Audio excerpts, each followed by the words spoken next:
Happy holidays! Welcome to Astro Weekly for the week of December 23rd until December 29th. We start this week with an exact T-square on Tuesday between Saturn and Jupiter. I've been talking about this for a long time. This, in a nutshell, means like growth, which is Jupiter, versus restriction, which is Saturn. And so the widening and the tightening kind of energy, right, is where are we like expanding and shifting into better states mentally and like imaginatively and intuitively, so knowledge based, or are we actually constricted and living a very limited version of ourselves and of reality? So it's a really weird, discomfortable energy. In a way, it's also old versus new, you know. Saturn perhaps representing the old, Jupiter representing the new. It is also Kronos, which is, you know, the father of Jupiter, or Zeus. So it's also father and son, and therefore a clash of authority as well. What kind of authority, right? Saturn is more the harsh, restricting, limiting, you know, hard lessons, doing the work, completing the tasks. It's karmic. And then Jupiter in astrology represents more of the joyous expansion of, you know, questioning life, the meaning of life, adventure, expansion, you know, study, teach, much more fun, much more positive than Saturn. So there's also that, the clash of between, you know, but pessimistic and moody that Saturn can be, and then Jupiter wanting to feel excited and see new things and have new experiences and really, you know, go into new terrains to expand your mind, to expand everything, your beliefs.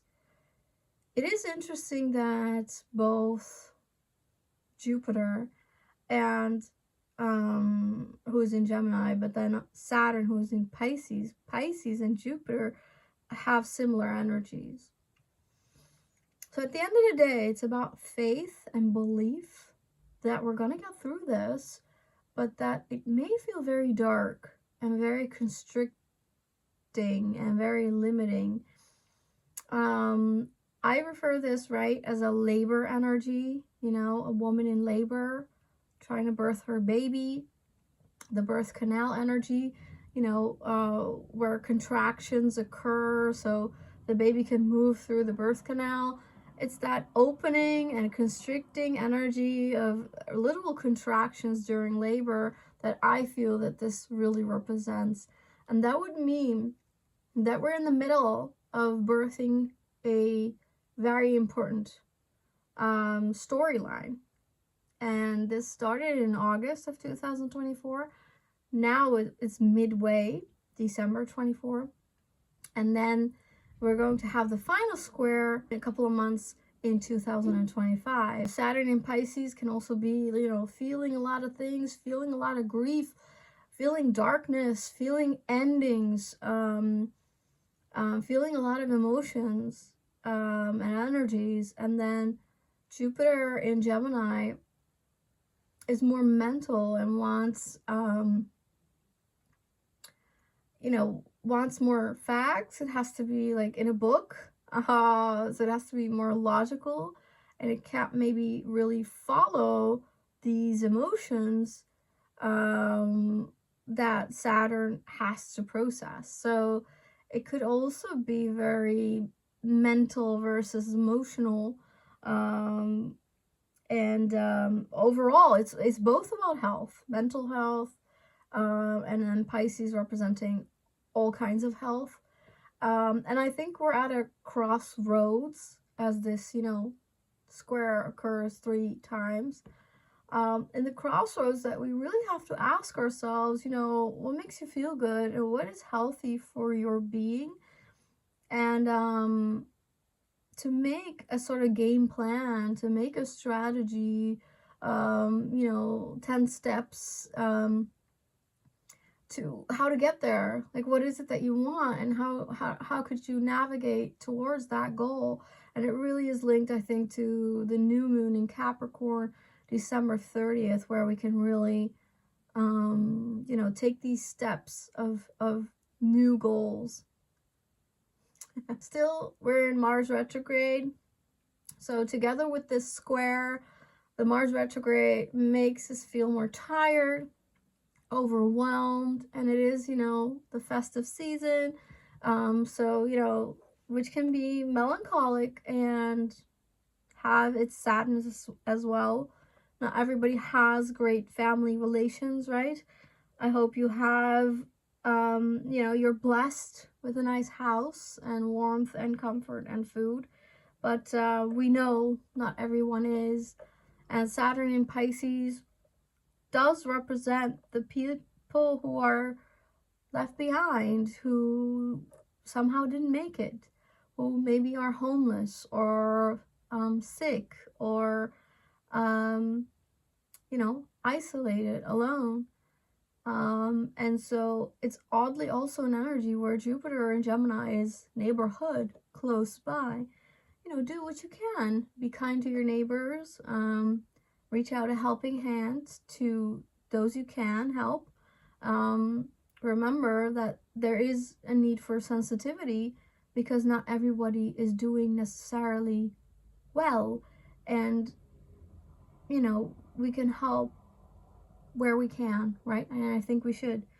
So that's Tuesday. It's been an energy where we've been in for a long time. And of course, it will still linger a couple of days until the square widens. But it will be triggered again very strongly on Thursday. So I guess we will feel it the strongest this week on Tuesday, Wednesday, and Thursday, where Mercury comes into the equation, and Mercury goes opposite Jupiter in Gemini, who's retrograde on Thursday. So this now is not just a square between Saturn and Jupiter. Now it is a T-square because of Mercury's involvement. Mercury is just like Gemini, right? The mind, information, communication, how we speak, how we learn, but also our mobility, perhaps business, business topics, import, export, your neighborhood, potentially also siblings or close family, uncles, aunts, and all that, cousins. So what's going on here? Well, I'd say communication issues very strongly on Thursday and the days around it. So, be mindful of what you are saying. This is also where you're lost in translation. It's hard to be understood. There's a clash in communication. There's a clash in information. Information difficulties. It's hard to tell the truth as well. With the apex, the point pointing to Saturn in Pisces, this can mean, deceit, lies, deception, errors in information, blocks and restrictions to, information, but also could be health issues. And because the T-square is also made up of Mercury in Sagittarius, and Jupiter in Gemini, this is unfortunately also potential for travel restrictions, travel issues. So be careful with that if you're on the go this week. It really is about having a very strong intuition. Trust your gut, trust your feelings. This is how you will know what is truth. On Friday, we also have Venus, planet of love, money, beauty, our self-worth is in a square to Uranus, retrograde in Taurus. Interestingly, this is a mutual reception because Venus rules over Taurus, where Uranus is at, and Uranus rules over Aquarius, where Venus is at. So Venus is interested in the new. Our finances are interested in the new, the future oriented, also maybe more equal, where in relationships you're looking for a more equal state. And Uranus in Taurus wants to, well, Uranus doesn't, but Taurus wants it to be the way it always was. I think Uranus is also testing our conservatism maybe. So it is kind of an uncomfortable relationship between wanting to burst into the new versus holding on to the way it was.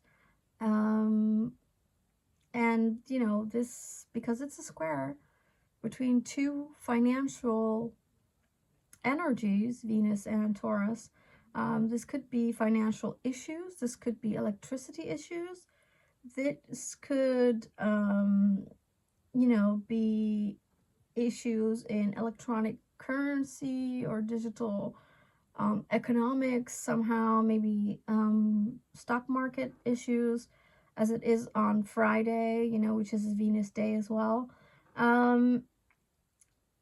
So careful with finances, both also being about love.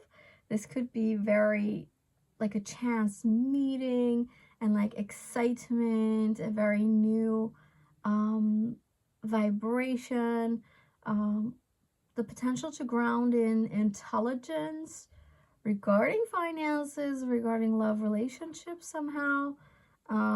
It's really a push also for style innovations, you know, and creative insights that we can really download on Friday and help us navigate into a new way of looking at things, looking at money and looking at ourselves, our self-esteem. This is also a push for more authenticity and also really, you know, changing our look a little bit, going a little bit outside the box and looking a little bit strange, but cute and like radical. And yeah, weird electronic issues, as you can tell. It's probably also something that can come up on Friday. On Sunday, Chiron goes direct, which is an asteroid regarding our healing process. It's been retrograde for a while, a couple of months. And so the healing has been very internal. And now we can apply our healing externally and we can tell how far we have come. So now we can practice the lessons of our healing journey. Chiron in Aries is about confidence, bravery, putting yourself first, prioritizing your own needs, leadership, and just a lot more self-esteem, and be like, here I am, and also embracing your body and really taking the lead over your life.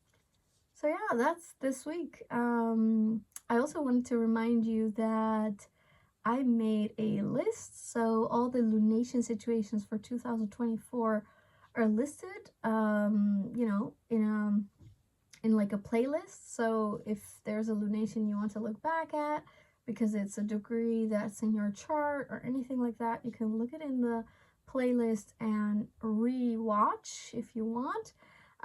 Also, I don't know about these Astro weeklies. They are very time consuming. I had a lovely tip about doing a podcast, and you know, it's because it's easier to listen to that, but I am not technologically savvy, so if anyone has an idea on like how to do that, is there a free platform where you can upload these, podcasts, any ideas, any suggestions are very welcome. And also, do you think I should continue with Astro Weekly? I'm not sure. I do know 2025 is a very important year, so I shouldn't stop, but I just want to know what you guys think about this. Like, are you listening about the Astro Weekly? Do you find it fascinating? Is there a different way of an approach you'd like to hear, or how is this working for you? Because as I said, it's quite an investment for me, so I really want to know your feedback. Other than that, happy holidays, Merry Christmas, and I'll see you next week in the final last Astro Weekly for 2024. Enjoy.